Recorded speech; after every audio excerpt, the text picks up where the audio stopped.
Music is often reflective of the period in which it was created. The Best of Angela Bofill is a collection of 12 songs recorded from 1978 to 1985, a period where most pop music lacked reality and depth, but occasionally a few artists emerged out of the mundane regimentation to express a fresh approach to singing that is honest and appealing. Angela Bofill is such an artist. A native of New York City, Angela Bofill continues to provide a coloristic approach to singing. There is nothing complex about her style, no ambiguous jargon, just true expression between performer and listener. Her vocal statements reflect the things people desire: love, prosperity, and just feeling good. Before Angela Bofill takes the next step in her career, take some time to enjoy these songs without judgment, comparison, or criticism. Create your own canvas as Angela Bofill weaves a kaleidoscope of color with rich and vibrant voice. Lawrence Tanter, The Quiet Storm, KUTE, FM, Los Angeles, California. Angela Bofill. She passed June 13th, 2024. And we're going to create our own canvas over here as we discuss Angela Bofill. That's right, R&B diva, jazz diva, Angela Bofill.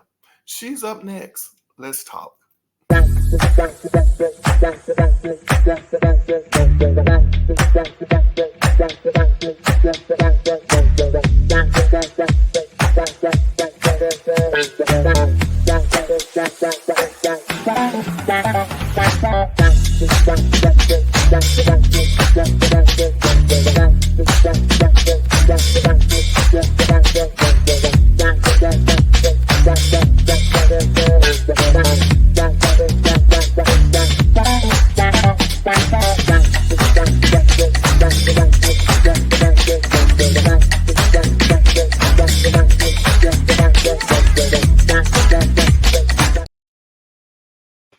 What's up, everybody out there? How you doing? Thank you guys so much for tuning in over here to another episode of Pepe's Point of View. I am your host, your R&B historian, Pepe.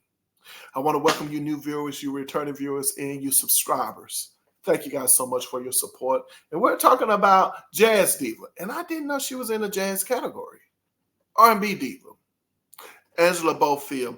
Shout out to D Woo, who left a comment reminding me to discuss Angela Bofill over here. She was definitely on my list to on my calendar to get around to discussing her. And well, I wish she, was still around with us. But again, she passed June 13th, 2024 at the age of 70. She passed in her daughter's home in California. Yeah, 70. And we're discussing her today. And this album, actually, I was reading the beginning of the video. I was reading Angela Bofill's liner notes here. This is the only album that I have by Angela Bofill, The Best of Angela Bofill.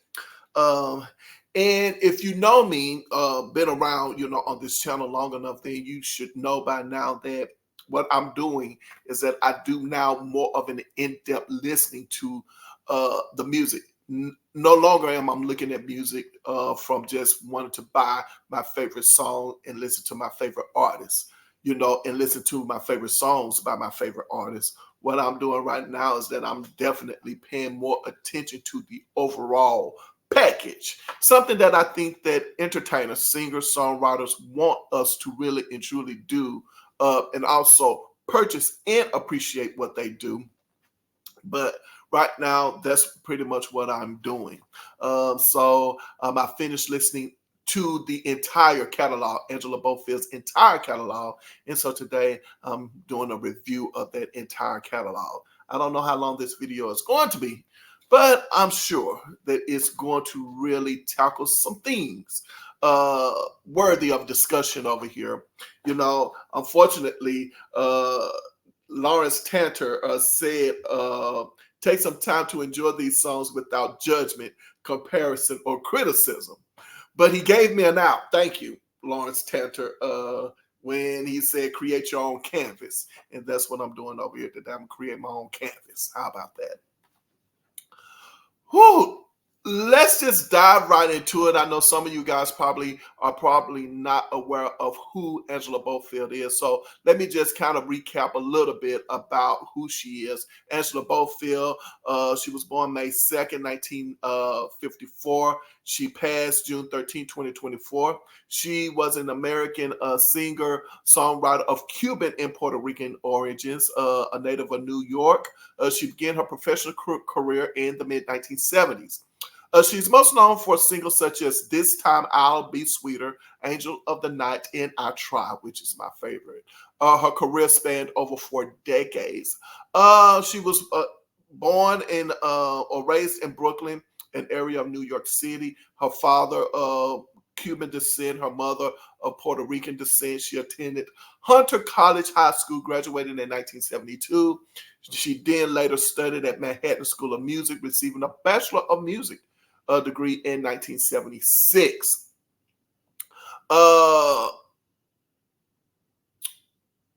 She was inducted into the Women's Songwriters Hall of Fame in 2023. And she was married to country music artist Rick Vincent from 1984 until 1994. And together they have a daughter. Now, Angela Bofill had some health problems before her passing. She suffered a stroke January the 10th, 2006. It was paralyzed on her left side. She was convalesced at Sutter Hospital in Santa Rosa, California, and was released from intensive care on January the 15th, requiring speech and physical therapy. Bofill lacked health insurance, and a benefit concert was organized to pay her hospital bills. Now, the show was planned by Rick Engel, her manager, in the New York radio stations KISS FM and WFAN FM. It took place on March the 11th, 2006 at the Bergen Performing Arts Center in Englewood, New Jersey. Similar events followed, and other aid was sought from the Rhythm and Blues Foundation. Her album Live from Manila, recorded in September 2004, was released during this time. Bofill suffered a second stroke in July 2007, which required therapy and left both her speech and mobility impaired. Bofill died June 13, 2024, at the age of 70 at her daughter's home in Vallejo, California. Now, the Rhythm and Blues Foundation is an independent American nonprofit organization dedicated to the historic and cultural preservation of rhythm and blues music. The Rhythm and Blues Foundation has also produced their annual event, the Pioneer Awards, since the 1980s, then under the direction of Susan Jenkins, executive director. It also administered the Doc Pumis Financial Assistance Program, the Motown Universal Music Group Fund, and the Gwendolyn B. Gordy Fuqua Fund, providing emergency assistance to legendary aging artists. So shout out to them for that, for assisting Angela Bofill in her time of need. Now, from my understanding, after that, there was a series of more shows that other artists would do for Angela Bofill. Excuse me, I'm still thinking about Angela Winbush. I just did the Isley Brothers video. Angela Bofill. There were some more shows that were some artists put on to help with financial assistance given to Angela Bofill. From my understanding, Angela Bofill will actually show up to some of these shows, either be on the stage, somewhere near around the stage, while the artists sing or do their own interpretations of her music. You know, so that was definitely, I'm sure, appreciative from about her and her family as well. So yeah, it's great, good to hear. So now let's talk about the career of Angela Bofill. Oh gosh, I tell you, So what do I know about Angela Bofill, or how did I come across Angela Bofill? Do I have an Angela Bofill story? Well, two songs stands out the most to me. This Time I'll Be Sweeter and I Try are the two songs that stand out the most. And being a young child, product of the 70s, but my era is the 80s, right? That's when I got the fullness of what I call my musical experience, right? Quiet Radio was definitely a big thing in the 80s. And I would hear those two songs all the time, uh, doing what we would call the Quiet Storm, the Midnight Love type uh, uh, format on radio at night. I would hear those songs all the time. And that's how I came across them. Love both of the songs, but I Try, as I said, is my favorite. But then in 1991, Jennifer Holliday showed up on Arista Records roster. She released her album, her I guess you want to call it her resurgence, back into the industry on Arista Records, titled I'm On Your Side. And it was pretty much a decent R&B hit for Jennifer Holliday. It was probably like a top 10 hit for her on the R&B charts. Either way, my aunt at the time is the one who, made me aware this is not an original song. It's a Angela Bofill song, which then made me want to know more about Angela Bofill, okay? So one day I'm in a bookstore, and there this album is, right? I'm in the music section of the bookstore, and this album is there, and there was the opportunity for me to purchase this album. Now, keep in mind, as I said before, I just listen to music, to listen to my favorite songs on those albums, CDs, cassettes, or whatever you want to call it, and I move on. Sometimes I don't listen to the entire song, especially when I start to listen to it and it's not like it's going to be a favorite song of mine. I just skip it and keep moving on to the next song until I find another song that I like, right?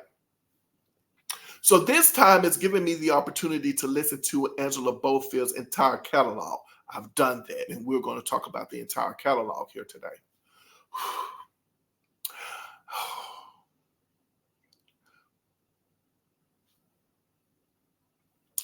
I've never seen Angela Bofill before, except on album covers. I do remember seeing her unsung, right? But I've never heard her sing live or anything like that. Never saw a live performance of hers at all until I started to listen to her music and then trying to get a better feel about how she was, like as a live performer.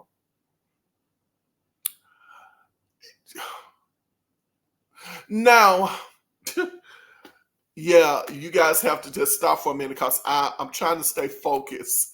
And not only that, there's a lot that I want to say. So I'm trying to stay focused.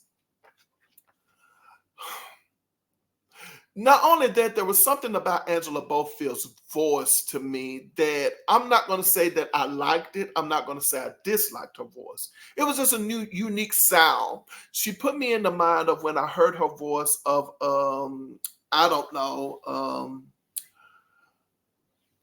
yeah, definitely Phyllis Hyman, but maybe like Anita Baker, Toni Braxton, Natalie Cole. Okay. Whole Natalie Cole right there. We're going to come back to Natalie Cole. Whole Phyllis Hyman. We're going to come back to Phyllis Hyman. And so I was like, okay, she sounds great. But I'm like, okay, yeah, I like these songs. So when I listened to her catalog with no idea of what to expect, right? And I'm just now finding out she was in the jazz category. So I'm like, okay, that took me by surprise. I'm like, she's a jazz singer? I'm like, huh? I was like, okay. So I'm listening to the first album, Angie.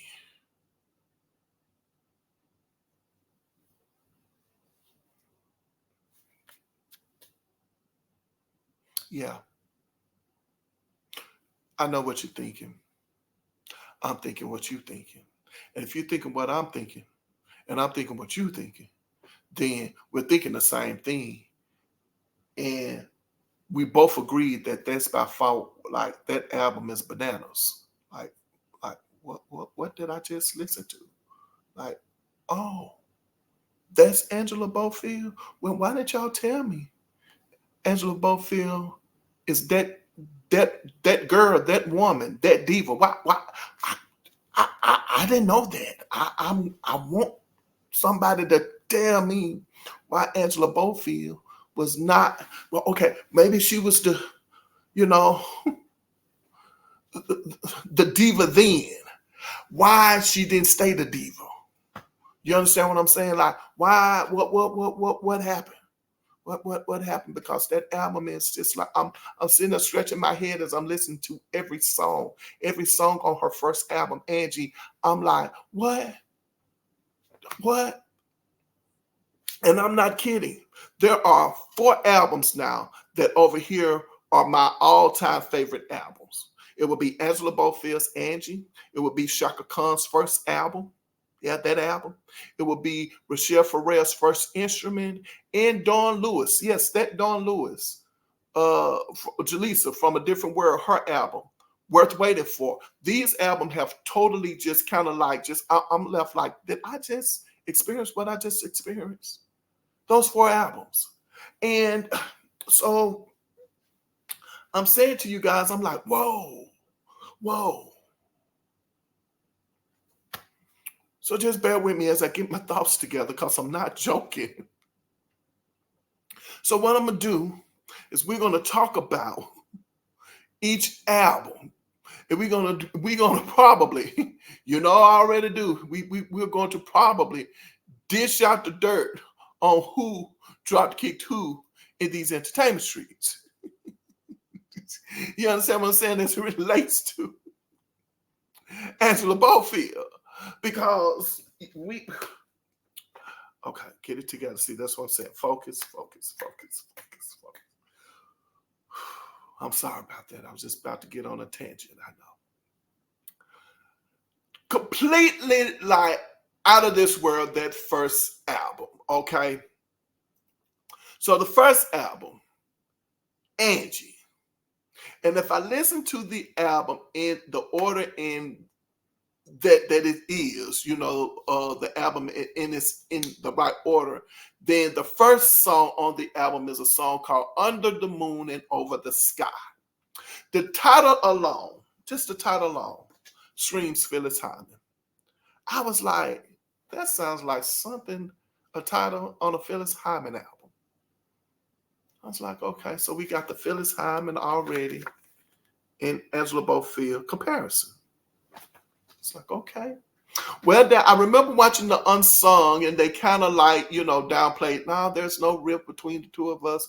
Like there was nothing, but I looked to see that these two ladies, as I said, I've never seen Angela Bofill perform before. I've never heard her sing live. So when I looked at some video, I'm looking at her and I'm like, this is Phyllis Hyman. You know what I'm saying? Like, and I'm not saying that they are a direct replica of each other. That's not what I'm saying. But I'm saying this is Phyllis Hyman, and how did he manage to get both of these ladies to, like, maybe that's a speculation. Like these ladies are like a spitting image of each other. I'm talking about as far as performing, look, and everything. I can see why Clive Davis wanted her on Arista Records. I can see why. I mean, Angela Bofill is like gorgeous. I'm like, okay, Angela. And then I think it's Johnny Carson. I think she's performing I Try on Johnny Carson. And I'm looking at this performance and I'm saying to myself, like, this woman is very sensual. She's trying to be. You know what I'm saying? She is, she's giving you everything. You know what it says? She's giving you body, yada, yada. You know what I'm saying? Like she's giving it to you. She's letting you know. And then she's singing her butt off. I mean, I'm like, whoa, this is Angela Bofill. I was like, okay. I was like, this is Phyllis Hyman. So then when I start to listen to the next song on the album, all right, because I'm definitely getting with the first song, Under the Moon and Over the Sky. I'm immediately thinking of Phyllis Hyman. And then I'm like, okay, she's a jazz artist? I'm like, I never considered her a jazz artist. So I'm saying to myself, okay, I'm being schooled right now. And then I'm like, okay, this is definitely, think about it. I'm like, this definitely could be in Rochelle Ferrell's catalog, right? Then I get to the next song that I know I already like. This Time I'll Be Sweeter. So I like that song. Then I get to another song called Baby, I Need Your Love. I'm like, stop it. Like, I'm not joking. I'm like, stop it. Like, this album is like good. I'm loving everything about this album. Then I get to a song called Rough Times. I'm done. I listened to that song, I know, about 6 times. Rough Times. I listened to that song like 6 times before I finished the entire album. I kept hitting repeat with the song Rough Times. I did. And then I got to the point, I'm like, I done heard this before. What is this? This song sounds familiar to me. That's what I'm saying to myself. So you know me, I'm like, I know I done heard this song before. Then I was like, I know what it is, A Taste of Honey. Boogie, Oogie Oogie. I'm like, this is A Taste of Honey. I'm not thinking about anything else. I am totally not considering reading the credits of anything because I am just like, this song is so funky, right? That I'm listening to it over and over again. And then I realize, I'm like, oh my gosh, this is an Ashford and Simpson song. I'm like, this is Ashford and Simpson. Like, what? I'm like, okay, Ashford and Simpson. I was like, oh, okay. You know, I give it to you, Ashford and Simpson. And I kept playing it over and over again. And kept playing the other songs to the point like I'm just totally amazed. I'm in awe at the vocal ability of Angela Bofill. I mean, the music is great. The producer, Dave Grisham and Larry Rosen of GRP Records or Production, like, they understood what they had on their hands. I love it when a producer understands the artist, right? They get the artist. They really and truly can match up the diva's vocal capability and her personality, like all of that stuff. Angela's vocal abilities, her personality shines through. And then on top of that, like, you get the jazz elements because, you know, I'm not necessarily thinking jazz at the time, but then you get the R&B elements. All of these things are pretty much incorporated, you know, within this album, and I'm loving it. It's like they get her. Like, I would say, and some people say, "Oh, you far reaching," but I'm not. Just think about it. It's kind of like these two guys would be the Jam and Lewis for Janet Jackson. They get her. Do you understand what I'm saying? Like, it's like this is working. This works. Like, it's one of these things at this moment in time, if it's not broke, don't fix it. Okay, as it relates to Angela Bofill. So I'm loving it. So you got the song, The Only Thing I Wish For, Summer Days, and Share Your Love. But then I get to the last song, which is called Children of the World Unite. I'm like, okay, I love this message in this song. And that's when I'm like, oh my gosh, like, I'm so done. I'm done. I'm done. Because as I'm listening to this song, I'm like, this is definitely a Shaka Khan song. I'm like, this is Shaka Khan. Now, at this moment in time, I'm completely like, I'm sitting there like, I don't believe I'm experiencing what I'm experiencing when it comes to Angela Bofill, because this lady's name is just not mentioned with the divas. You understand what I'm saying? And I'm saying to myself, I'm like, this lady, what I like so much about Angela Bofill, this lady can sing anything and sound good doing it. Like, she can. Which brings me to Natalie Cole. Natalie Cole is another singer that can sing anything and make it sound good.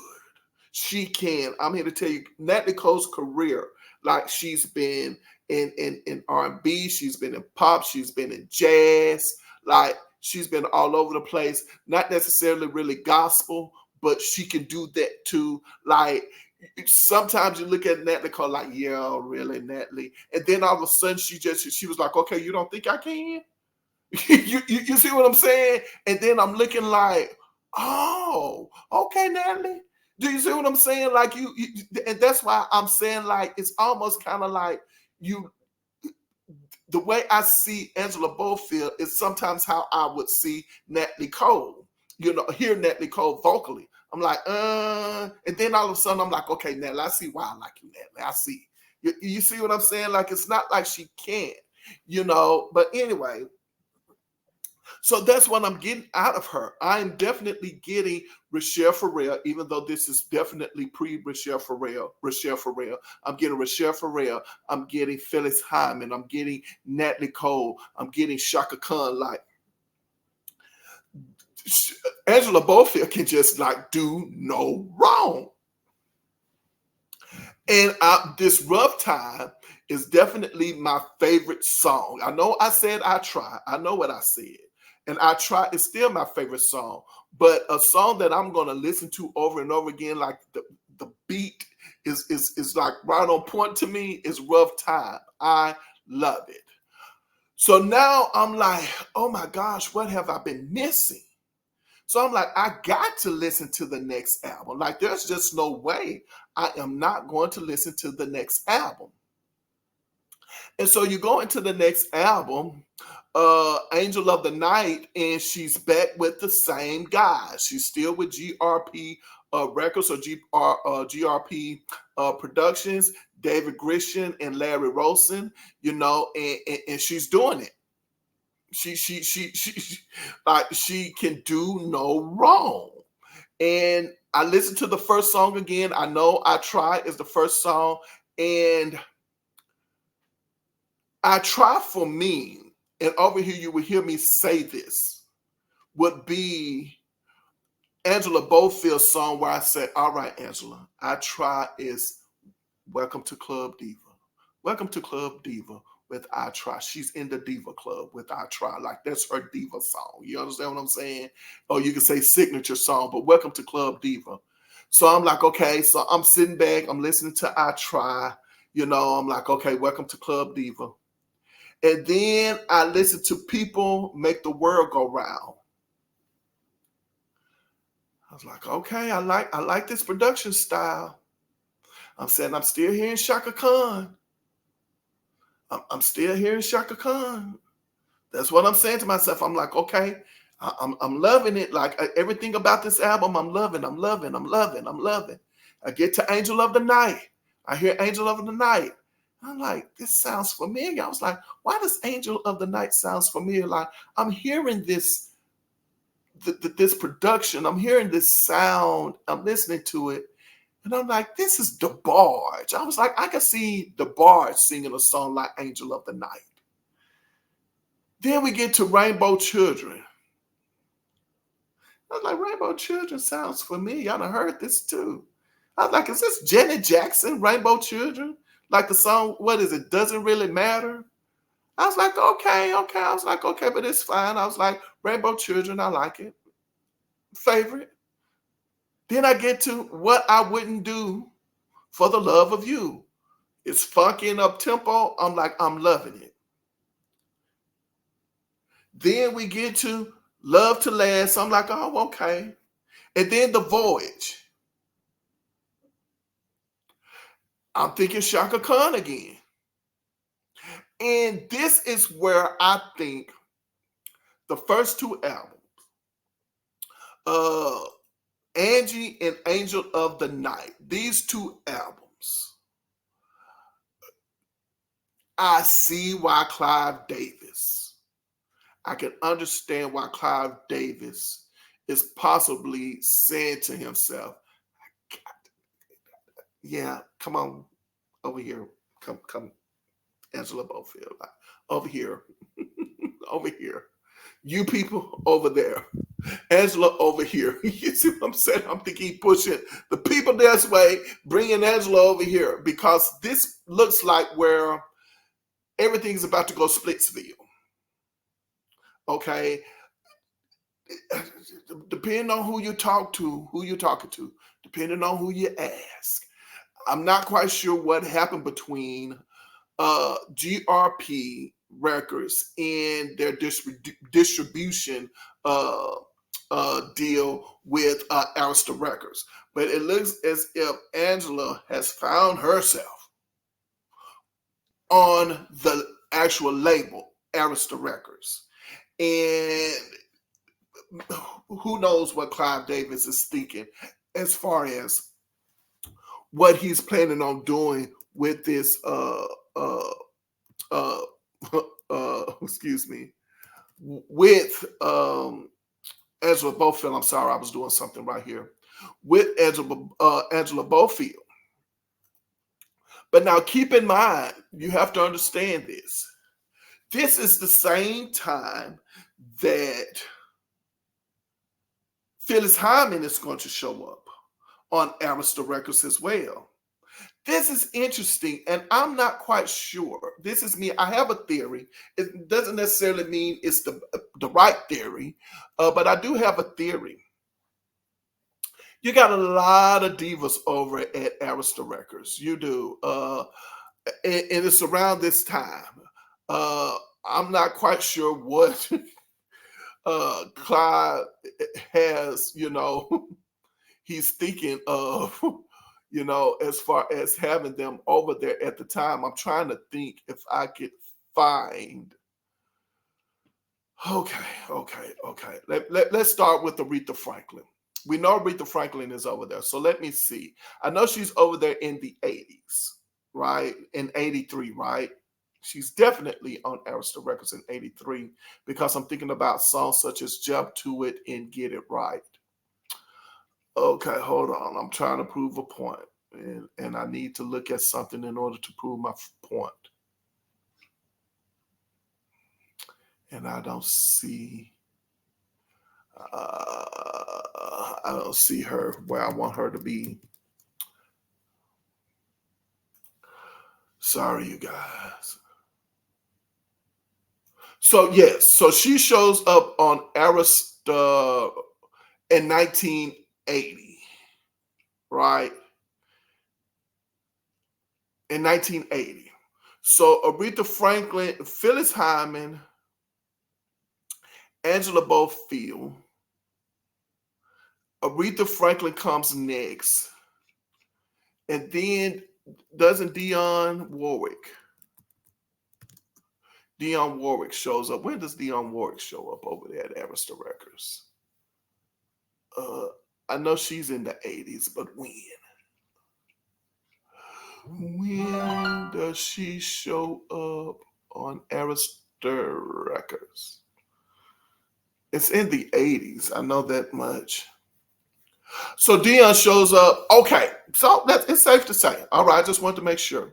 So all of these divas are showing up. So you got Dionne Warwick and Aretha Franklin shows up. But they show up during a transition in their career. Depending on who you talk to, who you ask, this, that, and the other, we can just say their career needs to have, it needs to be revived, so to speak. They need to go into a new era, or decade, right? Refresh their sound, refresh their image or something like that, right? Then you got these other two divas who have shown up, like these new divas, right?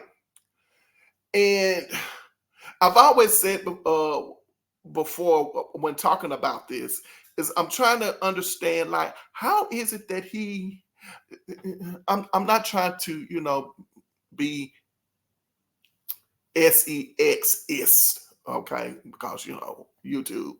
I'm not, but I've always wondered when you have these divas over there like that, Clyde.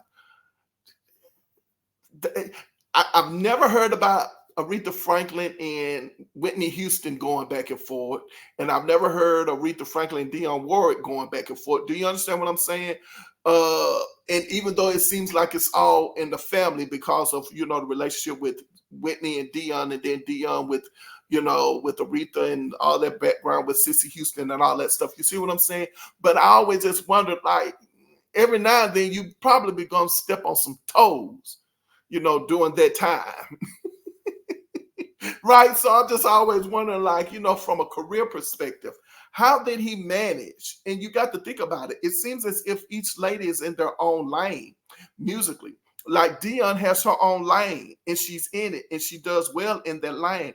Aretha Franklin finally finds her lane. She's in it. She does well in her own lane. Whitney Houston finds her own lane and she does well in her own lane. You see, but for Phyllis Hyman, Phyllis Hyman, Angela Bofill, and then it's almost kind of like, why did Jennifer Holliday not have a second Arista Records release? Like, I'm looking like, surely, Arista, you could have had another release by from Jennifer Holliday. I mean, it only would have made sense for that to happen, to have another release. You see what I'm saying? And I just was always disappointed by Jennifer Holliday not having a second album.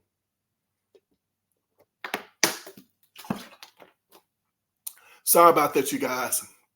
I had to, I didn't want you guys to see me take a drink of this real quick, so.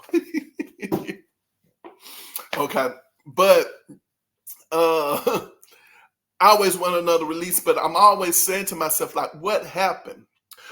So anyway, the thing about it is that now she's there. She's over at Arista Records.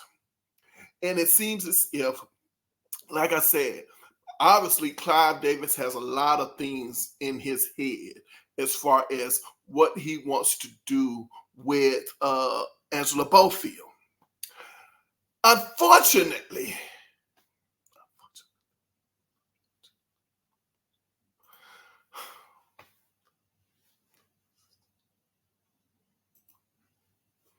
I'm sorry. Any albums after the second album I don't like. And I'm going to be talking about Narada Michael Walden next month. And I just don't understand what they were thinking. I don't. I could go in a little bit of detail about the albums, but there's nothing. There's nothing. But we'll talk about it. So her next album, Something About You. You can hear that they definitely tried to cross her over. You can definitely hear it. The next song, Break It To Me Gently, it's too popish. I don't like it. On and On sounds like a song that Earth, Wind, and Fire will probably sing. Only Love sounds like a Natalie Cole song to me. Holding Out For Your Love, it was an up-tempo song. It has a funky upbeat track, but to me it fell miserably. Stop Looking Listen could have been a standout track, but the production, it's just, there's no passion in the production. And I Do Love You is another up-tempo song, but it comes out very close to her previous album, up-tempo tracks, okay? Now, there is a song on there called Esperando All Amor. I love it. I'm going to say it again because I don't know if I pronounced it correctly, but Esperando All Amor is the track that I like. And then the song Rhythm of Your Mind sounds like a song Tina Marie would sing. Rhythm of Your Mind. That's definitely a Tina Marie song. And I'm saying to myself, like, this just doesn't work. It just doesn't work. It doesn't work. It doesn't work, this album. And here's what I'm thinking happened with the Something About You album. This is what I'm going to think happened. I think that what Narada Michael Walden attempted to do when they gave him the assignment to work with um, Angela Bofill.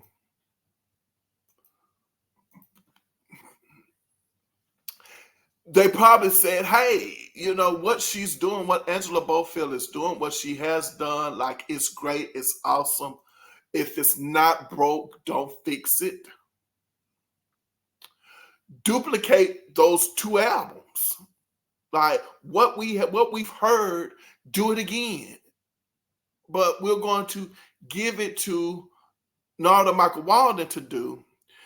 And I'm going to assume that their relationship between the previous producers, which was, what's the guy's name again? Dave Grusin and Larry Rosen, since that distribution deal and all that stuff probably fell apart and all that stuff, like, they didn't even give them the opportunity to even work with Angela Bofill for the 3rd album. Who knows what it could have been? But they give it over to Narada Michael Walden, and I'm like, no. And it's not that the album is bad, right? Like, as in horrible, even though I'm telling you I don't like it. I just don't like the album because of the first 2 albums. They capture Angela Bofill so perfectly. Like, when I say she can sing anything, I really mean it, but her personality is not shining through. Like, it's like they totally stripped her of who she was. Like, isn't it amazing to me? Or it is amazing to me, I should say. This is just me. What I'm finding when I'm dealing with my R&B divas. You see her, and you see her doing well. Let's just say with the urban demographic. She's doing well, but it's not considered success. It's not considered crossed over, but she's doing well there. But you want to broaden her audience. I don't understand why broadening her audience means that you have to strip her of everything that she is then or was to make her something else, to cross her over. And then you lose everything, right?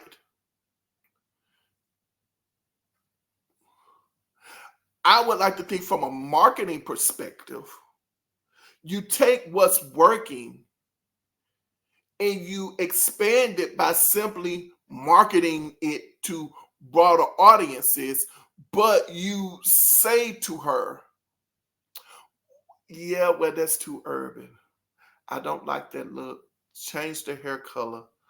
That's not the right dress for this over here. We can't sing those kinds of songs over there. We need whatever the songs are. We need that to be this over here. But then when it doesn't work, in the case of, let's say, Angela Bofill or Phyllis Hyman,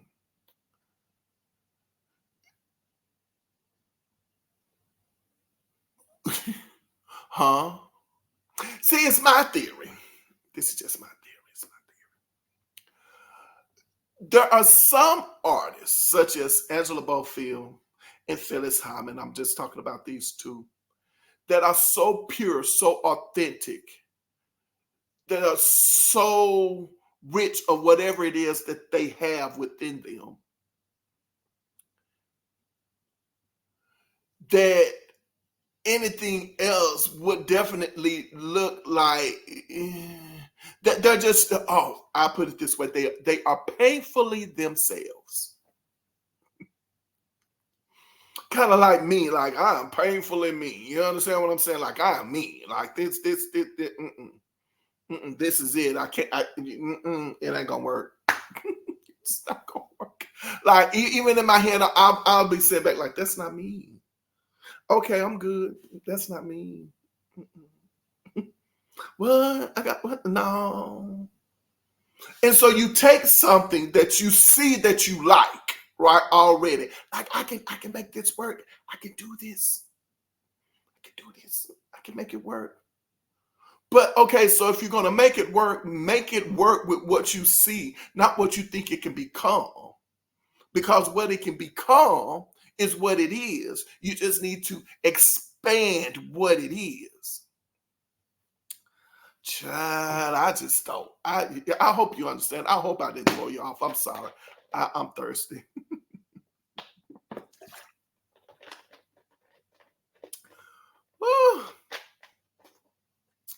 I don't get. I'm just. I'm at a total loss. I am. I'm just. There's nothing. I don't have to talk about anything else after this. I really don't. Like it's just like it's like there's nothing. Like there are some other songs that I like. It. I could tell you all about the other songs that I like. After this, okay. Uh, Tonight I give in. You could come take me home. I'm on your side. Penetration. Gotta make it up to you. Can't slow down. Tell me tomorrow. Lost in your eyes.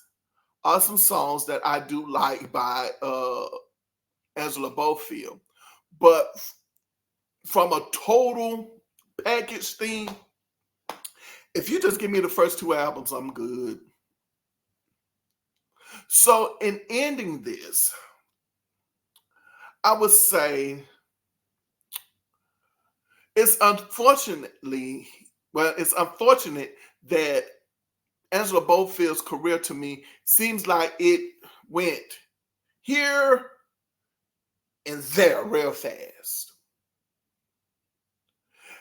And Narada Michael Walden, I think he showed up on her next album, didn't it? Like he did Something About You. And then he did the next one. What was it? Too Tough, right? He did that one. But the teaser album and everything after that, he did teaser. Oh, he did teaser too, huh? Okay, so everything after that was not him. No, no, no, no, no, no, no, no. But with Phyllis Hyman, it's like her career did this. It went down, it went up, it went down, it came back up, and then it kind of like leveled. What do I mean by that? To me, it was good for her career to find herself in the hands of Gamble and Huff. It was good for her career from a musical direction point where they were able to find her groove again musically. You know, when she left Arista Records. And by 1983, Phyllis Hyman found herself away from Arista Records. It would be my theory, not only was it just not a good working relationship, but from a sales perspective, it's kind of like, all right, it's not working. It's not a good working relationship. Sales are not where we wanted them to be anyway. So, all right, we're splitting ways. I think with Angela Bofill, it appears to be probably just sales. Like, we didn't get it. We tried, but we didn't get it. And so she found herself away from Arista Records probably shortly thereafter. Yeah. Mm-hmm. Yeah. What? As soon as, so I would say it's 1983. Phyllis is out. Whitney Houston shows up. Whitney Houston has the success she has.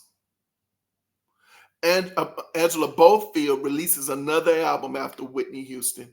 When that didn't do well, then Angela Bofill is out the door. But I'm thinking it's more from a sales perspective.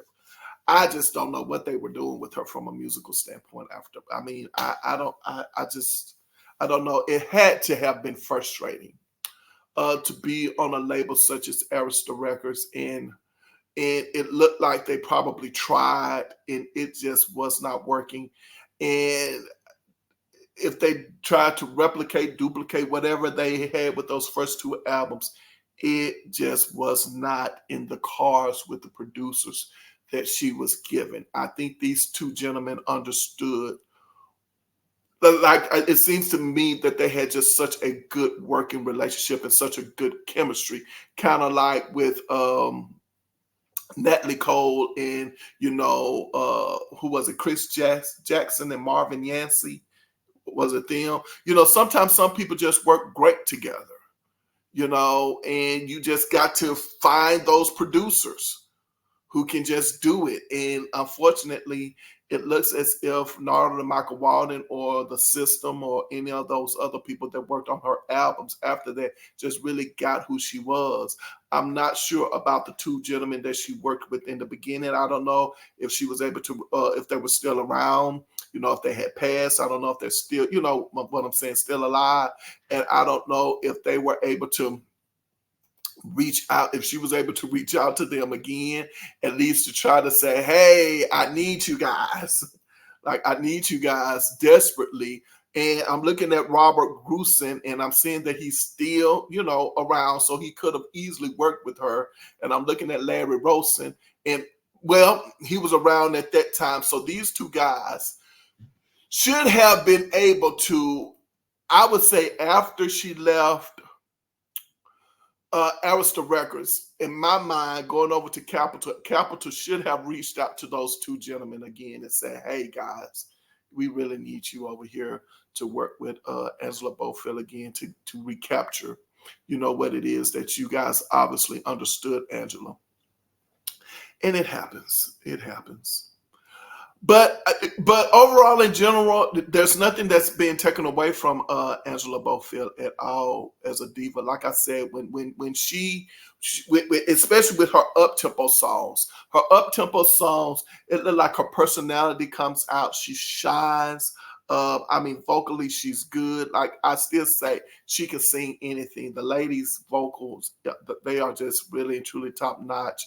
Like, she's definitely going to be a diva that when I bring her up, I'm going to, and I think we do that from a commercial standpoint. The ones that, are really put out in the forefront, the ones that who, have sales or has a good image, a particular kind of image, so on and so forth. We talk a lot about them, but when it comes to someone like an Angela Bofill, it's kind of like we don't. But her name is definitely going to be mentioned a lot around here. Oh, yes. Oh, yes, yes. I know. Well, if you made it this far over here with my commentary, then I want to personally say thank you guys so much for hanging out with me over here. I think that it's only, acceptable if I ask you guys to hit the subscribe button, the like button, the share button, and all of that. My motto over here is simple. Put your behind where your heart desires to be. And whenever I leave my mother's presence, she always says to me, she says, baby, remember, I love you, but God loves you best. I look forward to seeing you next video. And until then, you know what to do. Take care of yourselves. All right. See you next video.